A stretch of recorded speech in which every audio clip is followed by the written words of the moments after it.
Welcome to Speak It Like a Pro. I'm Sarah, your host for this journey of exploration and self-improvement. I'm thrilled to have you join me today for an episode that could genuinely change the way you look at personal growth and habit formation. Today, we're diving into Atomic Habits by James Clear, a transformative guide on how small changes can lead to extraordinary results. This book is widely regarded as one of the best resources for anyone looking to make lasting changes in their life, and today, I'm here to break it all down for you. So, what exactly is an atomic habit? Clear defines it as a small action, a tiny step you can take consistently.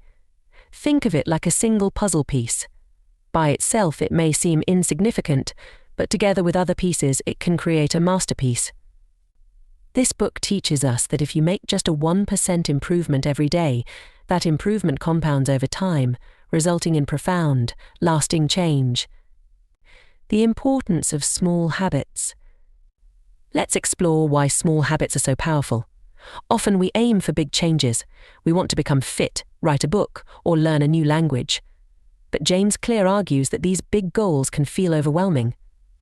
Instead, if we break them down into tiny, manageable habits, they feel much more achievable. This is what makes atomic habits so unique. They're tiny, almost effortless changes that build on each other. For instance, instead of committing to writing for hours every day, start by writing just one paragraph daily. Over time, that paragraph will turn into pages, then chapters, and eventually an entire book. The focus here is on consistency, not intensity. The goal is to make your habits so small that they feel easy and manageable. The 4 laws of behavior change. At the core of atomic habits are the 4 laws of behavior change, which act as guiding principles for creating good habits and breaking bad ones. The first law, make it obvious. The first law is all about visibility. If you want to adopt a new habit, you have to make it easy to see. Think about how often we leave things out of sight and then they slip our minds. Let's say you want to read more, put your book on your bed or right on your desk where you'll see it throughout the day.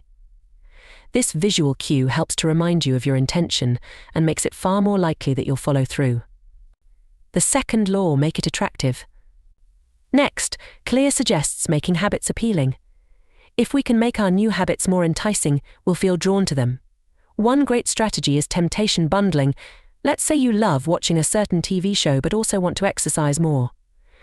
You could pair these activities by allowing yourself to watch that show only when you're on the treadmill. This combines something you need to do exercise with something you enjoy the show. The third law, make it easy. Now, the third law is where we often trip up with new habits, make it easy.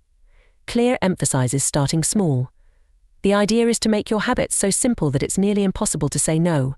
Want to meditate daily? Just start with 1 minute. If you keep it easy at the start, you're much more likely to build a sustainable habit that grows over time.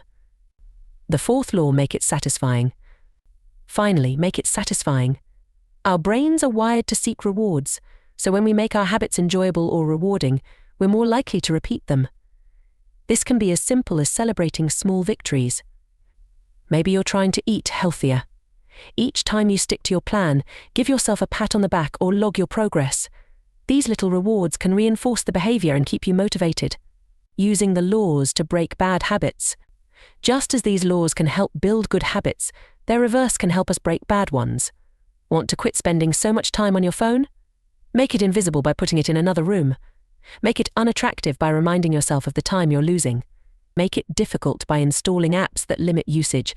And finally, make it unsatisfying by setting consequences like having a friend hold you accountable. Focus on systems over goals. Another powerful idea in the book is that systems are more important than goals. Goals are about outcomes, systems are about processes. Imagine you have a goal to write a novel. That's a huge task, and if you focus only on the end goal, it might feel discouraging.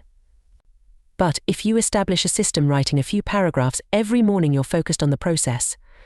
Over time, the process will lead to your goal, but it's the system that makes progress possible. Identity-based habits.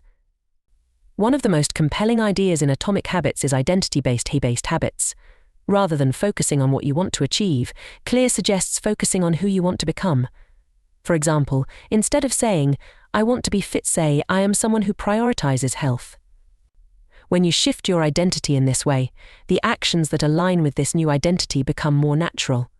The plateau of latent potential. Clear also discusses what he calls the plateau of latent potential. This is the idea that change is often invisible in the early stages.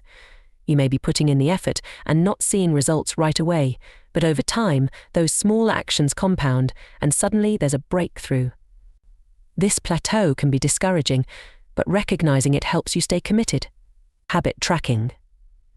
A practical tool Clear recommends is habit tracking. Tracking your habits helps build consistency because it gives you a sense of progress. Whether you use a habit tracker app, a journal, or just a calendar, marking off each day you stick to your habit can be incredibly satisfying. Environment design. One of the most overlooked aspects of habit building is the environment.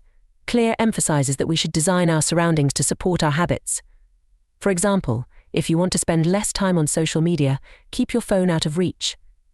Or if you want to eat healthier, make sure your kitchen is stocked with nutritious food and keep unhealthy snacks out of sight. Closing thoughts. In Atomic Habits, James Clear has created a practical, accessible guide to making small changes that lead to massive transformation. We've learned that building habits is about systems, not just goals, and that change starts with a shift in identity. This isn't just a book about habits, it's a roadmap for becoming the person you aspire to be. And that brings us to the end of today's episode. Thank you for joining me on Speak It Like a Pro. I hope you found this summary helpful and inspiring. Remember, big changes don't happen overnight. They're the result of tiny steps taken consistently. As you move forward, think about the small habits you can build, one day at a time, that will bring you closer to your dreams. Until next time, keep learning, keep growing, and remember the power of change is in your hands. Thanks for listening to Speak It Like a Pro. If you enjoyed today's episode, don't forget to subscribe and share. Keep practicing, and remember, you're closer to fluency every day.